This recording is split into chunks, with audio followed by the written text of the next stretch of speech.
أعوذ بالله من الشيطان الرجيم. بسم الله الرحمن الرحيم.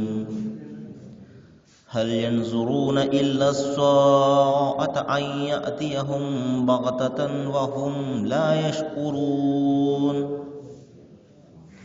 الأخلاء يومئذ بعضهم لبعض عدو إلا المتقين.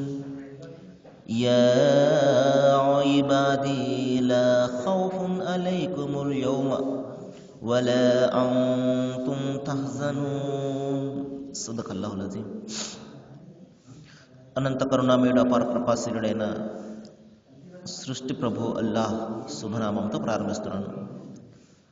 సోదర సోదరిమునులారా, అయ్యలారా, అమ్మలారా, అస్సలాము అలైకుం రహమతుల్లాహి వబరకాతుహు. దీని అర్థం, సర్వలోక ప్రభువు, మనందరి దైవం, సర్వ సృష్టికర్త అల్లాహ్ మనందరిపై శుభాలను, శాంతిని, కారుణ్యాన్ని కురిపించునుగాక. ఆమీన్. ఇంతవరకు మనము మానవ మార్గదర్శక గ్రంథం, విశ్వప్రభువు మానవాళి కోసం అవతరింపజేసిన చివరి దైవ గ్రంథం దివ్య ఖురాన్ నుండి 43వ అధ్యాయం 66వ వాక్యం యొక్క 60 మూలమును విన్నాము. మహాశైలారా, ఈ వాక్యాలలో మరణం తర్వాత రాబోయే జీవితంలో ఒక మనిషి ఎదుర్కొనే పరిస్థితులను గురించి దైవం తెలియజేస్తున్నాడు. దీని తెలుగు అనువాదాన్ని వినండి. ఇప్పుడు మీరు కేవలము మీకు తెలియకుండానే మీపై అకస్మాత్తుగా ప్రళయం రావాలి అని నిరీక్షిస్తున్నారా? వాస్తవానికి ఆ రోజు వచ్చినప్పుడు భయభక్తులు గలవారు తప్ప స్నేహితులందరూ కూడా ఒకరికొకరు శత్రువులైపోతారు. మహాశైలారా, మనిషి ఎదుర్కొనే కఠినమైనటువంటి పరిస్థితుల గురించి దైవం ఇక్కడ తెలియజేస్తున్నాడు. ఎందుకంటే ప్రపంచంలో మనిషి అనేక మందిని తన స్నేహితులుగా కలిగి ఉంటాడు, బంధుమిత్రులుగా కలిగి ఉంటాడు, మరి కుటుంబం ఉంటుంది, మరి అతని మంది మార్బలం ఉంటుంది, శిష్యులు ఉంటారు. కానీ మహాశైలారా, దీనికి పూర్తిగా వ్యతిరేకంగా మనిషి మరణం తర్వాత రాబోయే జీవితంలో ఎదుర్కొంటాడు. అక్కడ కేవలము అతని కర్మలు తప్ప అతని వెంట మరి ఎవరు కూడా ఉండరు, అతని నీడ కూడా అతని వెంట ఉండదు. మహాశైలారా, అటువంటి భయంకరమైనటువంటి పరిస్థితుల గురించి దైవం ఇక్కడ హెచ్చరిస్తున్నాడు. మీకు తెలియకుండానే మీపై ప్రళయం రావాలి అని మీరు కోరుకుంటున్నారా? ఇంకా రాదేమిటి అని మీరు ప్రశ్నిస్తున్నారు. మహాప్రవక్త ముహమ్మద్ సల్లల్లాహు అలైహి వసల్లం వారిని ప్రశ్నించేవారు. ప్రళయం వస్తుంది అంటారు, ఇంకా రావడం లేదేమిటి అని. ఇంకా ప్రతి ప్రవక్త కూడా ప్రళయ దినాన్ని గురించి హెచ్చరించడం జరిగింది. ఇంకా రాలేదు ఏమిటి అని ప్రశ్నించడం జరుగుతుంది. మహాప్రవక్త ముహమ్మద్ సల్లల్లాహు అలైహి వసల్లం చెప్తారు, ఆ దినం ఎప్పుడు వస్తుందో కేవలము ఆ దైవానికి మాత్రమే తెలుసు. అయితే అది వచ్చినప్పుడు నీ పరిస్థితి ఏమిటి, ఇది నువ్వు ఆలోచించు అంటారు. కాబట్టి అది వచ్చిన తర్వాత మనం చేసేది ఏమీ కూడా ఉండదు. మనకు దైవము ఒక వ్యవధిని, ఒక సమయాన్ని ఇస్తున్నాడు అనుకోవాలి. మనము మారడానికి, మనము మనలను సంస్కరించుకోవడానికి దైవం ఒక అవకాశం ఇస్తున్నాడు అని మనం భావించాలి. ఇంకంతేకాదు సుమా, ప్రళయం రాకముందే మన మరణం రావచ్చు. మహాప్రవక్త ముహమ్మద్ సల్లల్లాహు అలైహి వసల్లం వారు తెలియజేశారు, ప్రతి మనిషికి అతని మరణమే తొలి ప్రళయము అన్నారు. కాబట్టి అది ఎప్పుడు వస్తుంది? అది ఆ సమయంలోనే వస్తుంది. అది రావాల్సినటువంటి సమయంలో తప్పనిసరిగా వస్తుంది. ఒక్క గడియ ముందు కూడా, ఒక్క గడియ వెనుక కూడా అది ఎంత మాత్రం కూడా అవ్వదు. అయితే నేను ఎటువంటి పరిస్థితుల్లో ఉంటాను ఆ సమయంలో, ఇది మనం ఆలోచించవలసింది. నేను సరైనటువంటి మార్గంలో ఉన్నానా? దైవం ఇష్టపడే మార్గంలో ఉన్నానా లేదా? నేను ఏం సమాధానం చెప్పుకోబోతున్నాను? సరైన సమాధానం చెప్పుకోబోతున్నానా లేదా? ఇది మనం ఆలోచించవలసినటువంటి ప్రశ్నలు. మహాశైలారా, మరి దైవం తెలియజేస్తున్నాడు అప్పటి పరిస్థితులను. ఆ దినాన్న స్నేహితులందరూ మరి ఒకరికొకరు శత్రువులైపోతారు. స్నేహితులే కాదు సుమా, అంతిమ దైవగ్రంథం ఖురాన్లో మరొక చోట దైవం తెలియజేస్తున్నాడు, ఫఇజా జాఅతి సాఖ్ యౌమ యఫిర్రుల్ మిన్ అఖీహి వ ఉమ్మిహి వ అబీహి వ సాహిబతిహి వ బనీహి. ఆ దినాన ప్రతి మనిషి కూడా తన తల్లిదండ్రులకు, తన భార్య బిడ్డలకు, తన బంధుమిత్రులకు, స్నేహితులకు దూరంగా పరిగెడతాడు.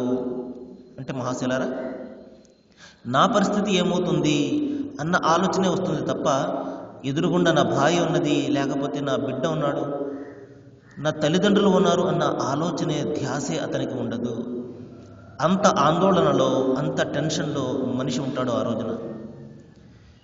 మరి అంతేకాదు సుమా, శత్రులైపోతారు. ఎందుకంటే ప్రపంచంలో ఒకరికొకరు ఎంతగానో సహకరించుకుంటుంటారు, తోడ్పాటును అందజేసుకుంటూ ఉంటారు. అతని చెడ్డ పనుల్లో సహకరిస్తుంటాడు, మంచి పనులు సహకరిస్తుంటాడు. కానీ ప్రళయ దినాన్న ఒకరికొకరు శత్రువులైపోతారు. నీ కారణంగానే నేను సరైనటువంటి మార్గంలో వెళ్ళలేదు, నీ కారణంగానే నేను తాగుడు అలవాటు చేసుకున్నాను, నీ కారణంగానే నేను మరి అవినీతి అలవాటు చేసుకున్నాను అని ఒకరిపై ఒకరు నిందించుకోవడము అక్కడ జరుగుతుంది మహాశైలారా. మరి నిన్న మనము వినడం జరిగింది, ఏ ఒక్కరూ మరొకరిని బలవంతంగా ఏ తప్పు కూడా చేయించరు. కానీ మనిషి లొంగిపోతాడు, ప్రాపంచిక ఆకర్షణలకు లొంగిపోతాడు. కొద్దిసేపు లభించే ఆ సుఖం కోసము, లేకపోతే ఆ ఆనందం కోసము, వాస్తవానికి అది ఆనందం కాదు, అది అతని నరకం నుండి తీసుకుని పోయే ఒక మాయాజాలం లాంటిది. అది గ్రహించడు. కొద్దిసేపు ఆనందం కోసం మనిషి ఇక్కడ రకరకాలైనటువంటి చెడు పనులు చేస్తూ ఉంటాడు. మహాశైలారా, దైవం తెలియజేస్తున్నాడు, ఎవరైతే దైవం పంపినటువంటి వాక్యాలను విశ్వసిస్తారు, మనకు అంతిమంగా దైవం ఖురాన్లో మరి ఆయన వాక్యాలను అవతరింపజేశాడు. ఇంతకు పూర్వం కూడా అనేక గ్రంథాలను ఆయన పంపించాడు. మనిషి తన స్వార్థంతో వాటిని తన ఇష్టానికి మలుచుకున్నప్పుడు దైవము మరొక గ్రంథాన్ని పంపించేవాడు. ఈ విధంగా మరి ఆ గ్రంథాల పరంపరలో చివరిగా మనకు వచ్చినటువంటి గ్రంథమే అంతిమ దైవ గ్రంథం దివ్య ఖురాన్. దీని యొక్క ప్రత్యేకత ఏమిటంటే, దీని రక్షణ బాధ్యతను దైవం స్వయంగా మరి తనే తీసుకోవడం జరిగింది. ఇన్న నహ్ను నజ్జల్నా జిక్ర వ ఇన్న లహు లహాఫిజూన్. ఈ జ్ఞాపికను నేను అవతరింపజేశాను, మరి దీనిని రక్షించే బాధ్యత కూడా నాది అన్నాడు. అందుకనే మరి నేటికి 1500 సంవత్సరాలు అవుతున్నప్పటికీ కూడా మానవ ప్రక్షిప్తాలకు లోను కాకుండా మరి తన ఉనికిని కాపాడుకుంటూ వస్తున్నటువంటి గ్రంథం ఏదైనా ఉన్నది అంటే మహాశైలారా, అది మనలను వారసులుగా చేసినటువంటి అంతిమ దైవ గ్రంథం ఖురానే. కాబట్టి ఈ గ్రంథానికి మనమందరం కూడా వారసులమే. అందరికీ కూడా సమానమైనటువంటి హక్కు ఉన్నది. ఏ విధంగా అయితే వాన మీద సర్వమానవాళికి హక్కు ఉంటుందో, గాలి మీద సర్వమానవాళికి హక్కు ఉంటుందో, మరి దైవం యొక్క అనుగ్రహాలు ప్రకృతి మీద మానవాళికి ఏ విధంగా అయితే సమానంగా హక్కు ఉంటుందో, దైవం పంపినటువంటి గ్రంథం మీద, ఆయన పంపినటువంటి ప్రవక్త మీద కూడా సమస్త మానవ జాతికి సమానమైనటువంటి హక్కు ఉంటుంది. కాబట్టి ఈ అంతిమ దైవ గ్రంథం ఖురాన్ పట్ల ముస్లింలకు ఎంత హక్కు అయితే ఉన్నదో, మరి అందరికీ కూడా సమానమైనటువంటి హక్కు ఉన్నది. ప్రవక్త ముహమ్మద్ వారి మీద ముస్లిం ప్రపంచానికి ఎంత అయితే హక్కు ఉన్నదో, సర్వ మానవాళికి కూడా అంతే హక్కు ఉన్నది. ఎందుకంటే అంతిమ దైవ గ్రంథం ఖురాన్ మానవాళి కోసం అవతరింపజేసినటువంటి గ్రంథము. కాబట్టి ఎవరైతే దీన్ని విశ్వసించి దైవం యొక్క ఆజ్ఞ ప్రకారం జీవితం గడుపుతాడో వాడిని విశ్వాసి అంటారు. మరి అరబీ భాషలో విశ్వాసిని ముస్లిం అంటారు మహాశైలారా. మరి దైవం తెలియజేస్తున్నాడు, ఎవరైతే నా వాక్యాలను విశ్వసించి నా ఆజ్ఞకు బద్దులై జీవితం గడుపుతారో, అంటే ఎవరైతే తమ మనోకాంక్షల యొక్క దాస్యాన్ని విడిచి దైవం యొక్క ఆజ్ఞ మేర జీవితం గడుపుతారో, అది ఎంత కష్టమైనా, మనసుకు ఎంత కష్టం కలుగుతున్నప్పటికీ కూడా మరి వాళ్ళు పక్కన పెడతారు. ఎందుకంటే తాత్కాలికమైనటువంటి ఈ ప్రపంచాన్ని గురించి వారు ఆలోచన చేయరు. మరణం తర్వాత రాబోయే ఆ భయంకరమైనటువంటి రోజును గురించి మాత్రమే వారు ఆలోచన చేస్తారు. మరి అటువంటి వారు ఎన్ని కష్టాలు, ఎన్ని నష్టాలు, మరి ఎన్ని కడగండ్లు ఎదురవుతున్నప్పటికీ కూడా ఏ మాత్రం కూడా వెరవక దైవం యొక్క ఆజ్ఞ మేర జీవితం గడుపుతుంటారు. అటువంటి వారితోటి దైవం ఈ విధంగా తెలియజేస్తాడు. సృష్టికర్త అల్లాహ్ ఆ రోజున, ఓ నా దాసులారా, మీరు ఈనాడు ఈ స్వర్గంలో ప్రవేశించండి. మీరు చేస్తున్నటువంటి కర్మలు మరి ఏ విధంగా అయితే మీరు కష్టాలు కడగండ్లు అనుభవించి దైవాజ్ఞ మేర జీవితం గడిపారో దానికి ప్రతిఫలంగా ఈ రోజున మీరు స్వర్గంలో ప్రవేశించండి. మీకు ఏ దుఃఖము కలగదు, ఏ భయం కూడా ఇక్కడ ఉండదు. మీరే కాదు సుమా, మీ భార్య బిడ్డలందరూ కూడా అందరితో కలిసి మీరు స్వర్గంలో ప్రవేశించండి. చూడండి మహాశైలారు, ఎంత మనసును రంజింపచేసే అద్భుతమైనటువంటి శుభవార్తను దైవం తెలియజేస్తున్నాడు. ఒక వ్యక్తి అతను స్వర్గంలో ప్రవేశించినా అతని వెంట తన కుటుంబం లేదనుకోండి, తన భార్య బిడ్డలు లేరనుకోండి, ఆ స్వర్గం కూడా అతనికి ఆనందాన్ని ఇవ్వదు. అతని స్వర్గము అతని భార్య బిడ్డలతోటే. దైవం అదే చెప్తున్నాడు, మీ భార్య బిడ్డలు కూడా మీలాగే విశ్వాసులై ఉన్నట్లయితే, మీలాగే దైవాజ్ఞ మేర జీవితం గడుపుతూ ఉన్నట్లయితే నిస్సందేహంగా మీ అందరినీ కూడా కలిపి నేను స్వర్గంలో ప్రవేశింపజేస్తాను అంటున్నాడు మహాశైలారా. కాబట్టి ఒక మనిషి యొక్క బాధ్యత ఏమిటంటే అతను సత్యాన్ని తెలుసుకోవడమే కాదు, తన భార్య బిడ్డలకు కూడా అతను చెప్పాలి. దైవం తెలియజేస్తున్నాడు, హూ అంఫుసుకుం వ అహ్లీకుం నార్, ఓ మానవులారా మిమ్మల్ని మీ కుటుంబ సభ్యులను నరకాగ్ని నుండి కాపాడుకోండి అంటున్నాడు. కాబట్టి మనము సత్యమార్గాన్ని తెలుసుకుని అనుసరించడం మాత్రమే కాదు, మన భార్య బిడ్డలకు కూడా తెలియజేసి వాళ్ళను మంచి మార్గంలో నడపడానికి మనం ప్రయత్నం చేయాలి. లేనట్లయితే ఈ బంధము ఈ ప్రపంచంలోనే తెగిపోతుంది. ఈ బంధము కలకాలము ఉండాలి అంటే, మరణం తర్వాత కూడా ఉండాలి అంటే, మరి ఏ సత్యమైతే ఏ ధర్మం అయితే దైవం మనకు ప్రసాదించాడో దానిని మనము అనుసరించాలి, మన భార్య బిడ్డల ద్వారా కూడా అనుసరింపచేయాలి. అటువంటి వారితో దైవం ఈ విధంగా మరి సెలవిస్తాడు, మీరు మీ భార్యలు మీ బిడ్డలు స్వర్గంలో ప్రవేశించండి, ఇక్కడ ఆనందంగా ఉండండి. వారి మధ్య బంగారు పళ్ళాలు గిన్నెలు త్రిప్పబడతాయి. చూడండి, స్వర్గంలో లభించబోయే ఆ సౌకర్యాలు, అక్కడ అతనికి కలిగే ఆ ఆనందాలను గురించి దైవం ఇక్కడ తెలియజేస్తున్నాడు.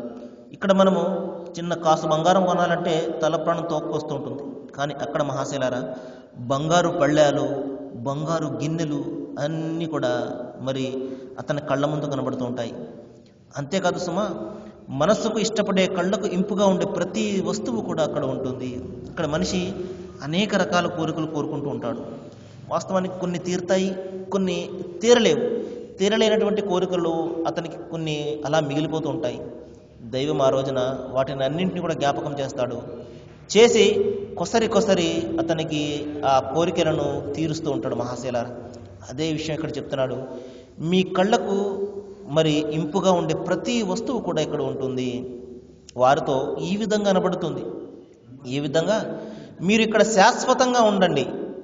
ఎందుకంటే మీరు గతించినటువంటి ప్రపంచంలో మీరు చేసినటువంటి కర్మలకు ఆధారంగా మరి ఈ స్వర్గానికి వారసులయ్యారు. ఇక్కడ మీకు పండ్లు ఫలాలు పుష్కలంగా లభిస్తాయి, వాటిని తినండి అని దైవం తెలియజేస్తున్నాడు. మహాశైలారా, వాస్తవానికి మన కర్మల ఆధారంగా మనము స్వర్గాన్ని ఎంత మాత్రమే సాధించలేము. ఎందుకంటే మనము చేసే కర్మలు మరి సరైనటువంటి సంకల్పంతో ఉండవు. ప్రపంచంలో మరి ప్రజలు చూడాలనో, లేకపోతే ప్రజలందరూ నన్ను గొప్ప దైవభీతి పరుడుగా మరి పేరు ఇవ్వాలనో సహజంగా ఇటువంటి కోరికలు మనుషులు ఉంటుంటాయి. కానీ మహాశైలారా, దైవం తెలియజేస్తున్నాడు, మహాప్రవక్త వారు సందర్భంలో తెలియజేశారు, ఏ వ్యక్తి అయినా దైవ కారుణ్యంతో స్వర్గంలో ప్రవేశిస్తాడు అని చెప్పడం జరిగింది. చివరికి ప్రవక్తలు కూడా దైవ కారుణ్యంతో స్వర్గంలో ప్రవేశిస్తారు. కాబట్టి మీ కర్మల మీద మీరు అంత మాత్రం కూడా ఆధారపడకండి. మీరు చేసే ఈ చిన్నపాటి కర్మలు, చిన్నపాటి ఆరాధనలు ఏమాత్రం కూడా పనికిరావు. కేవలం దైవ కారుణ్యం మాత్రమే మిమ్మల్ని స్వర్గంలోనికి ప్రవేశింపజేస్తుంది. కానీ దైవం చూడండి ఎంత కరుణామయుడు. వాస్తవానికి మనం ఏదైనా ఒక మంచి పని, ఒక ఆరాధన చేయాలన్నా ఆయన మన మనసులో మరి ఆ సంకల్పం పెడితేనే మనం ఏదైనా చేయగలం. కాబట్టి ఆరాధన మనం చేస్తున్నాము, సంకల్పం ఆయన ఇస్తున్నాడు.